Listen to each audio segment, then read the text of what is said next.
اعوذ باللہ من الشیطان الرجیم بسم اللہ الرحمن الرحیم۔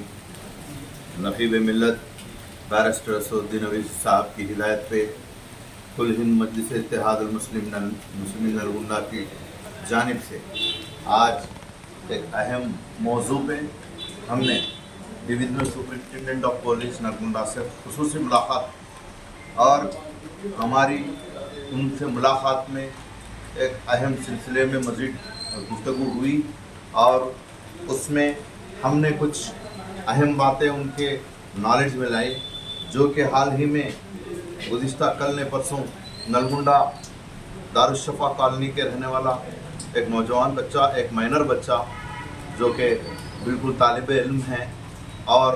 وہ بچے کا نام محمد عمر علی ہے۔ وہ بچہ حادثے میں پانگل کے تالاب میں حادثے کے تحت موت ہو جاتی ہے، اور یہ حادثہ صرف ایک حادثہ نہیں بلکہ ماضی میں کئی سالوں سے اب تک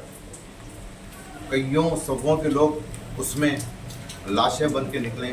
اور حادثوں سے کچھ لوگ چلے گئے تو کچھ لوگ خودکشی کا بھی اس کو مقام بنا لیے، اور کچھ لوگ اپنے یعنی کہ غنڈہ گردی کے لیے بھی وہ مقامات کو یوز کر رہے ہیں، جس سے معصوموں پہ ظلم ہو رہا ہے۔ بہرحال اس نقصان کو نظر میں رکھتے ہوئے ہم نے پولیس ڈپارٹمنٹ سے، ایس پی صاحب سے، ڈی ایس پی صاحب سے خاص گزارش کی کہ وہاں پہ سیفٹی پریکاشنز کا ہونا ضروری ہے، کیونکہ وہاں پہ بنا کوئی سیفٹی میجرز نہیں ہونے کی وجہ سے لوگ وہاں پہ کوئی بھی رات کو بھی چلے آ رہا، کوئی دن کو بھی چلے آ رہا، اور مائنر بچوں کے معاملے میں تو ماں باپ کے اوپر تو میں خیر تنقید نہیں کرنا چاہتا، لیکن ان کی برابر سخت لاپرواہی ہے جو نوجوان بچوں کو، جو معصوم بچوں کو، مائنروں کو وہاں تک جانے سے روک نہ سکے۔ بہرحال یہ لڑکے کی موت ایک دردمندانہ یعنی کہ اپیل ہے سارے عوام سے کہ اپنے اپنے نوجوانوں کو، نونہالوں کو ایسے جگہوں سے جانے سے روکے، کیونکہ وہاں پہ مچھیاں پکڑنے کے شوق والے بھی جاتے اور مچھیرے بھی جاتے، انہوں کے جال، پرانے جال اندر نیچے ہی رہ جاتے، وہ پیروں میں اٹک کے کھینچ لے کے چلے آتا، اس میں پاچی رہتی، بہت ساری غلاظت اور ویسٹیج، چکن سینٹروں کا ویسٹیج، پتہ نہیں کیا کیا چیزیں رہتے، جس کی وجہ سے وہاں پہ اس قسم کے حادثات ہو رہے ہیں۔ تو بہرحال یہ ایک ہی بہت ہی انتہائی افسوس کی بات ہے، اس طرح کے ہمارے قوم کے بچے ہو یا مزید کو سے بھی قوم کے بچے ہو، اس طرح کا جانی نقصان ہونا ماں باپ کے لیے بہت ہی دردمند بات ہوتی ہے، اور معاشرے کے لیے غلط علامت کہلاتی ہے۔ لہٰذا ہم نے گورنمنٹ سے اپیل یہ کی ہے، پولیس ڈپارٹمنٹ سے خصوصاً وہاں پہ ایک پکٹ لگائے۔ وہ پکٹ کا کام، ہوم گارڈز کو رکھنے کا کام یہ رہے گا کہ کوئی بھی مائنر بچہ ہے تو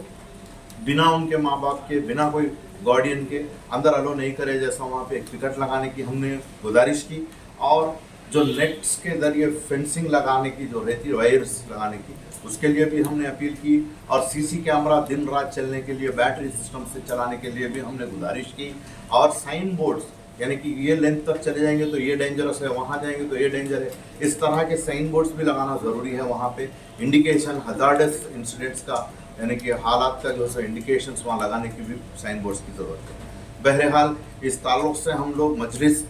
یہ کام آگے بڑھائیں گی، ضرور ضلع کلکٹر صاحب R&B کو بھی ملیں گے، ہم لوگ R&B ڈپارٹمنٹ کو بھی گزارش یہ کریں گے کہ وہاں پہ بورڈز لگائیں، ضلع کلکٹر صاحب سے گزارش کریں گے کہ باؤنڈری فینسنگ لگائیں، یہ سب کے لیے بجٹ کی ضرورت ہوتی ہے، لہٰذا کلکٹر صاحب سے ملنا، اور ان کے بعد میں ہم لوگ ضرور اس کے اوپر ایک فیصلے پہ آئیں گے کہ یہ مقام کو، یہ کام کو اور کس حد تک لے جا سکتے ہیں کامیابی سے۔ جزاک اللہ خیر۔ السلام علیکم ورحمۃ اللہ وبرکاتہ۔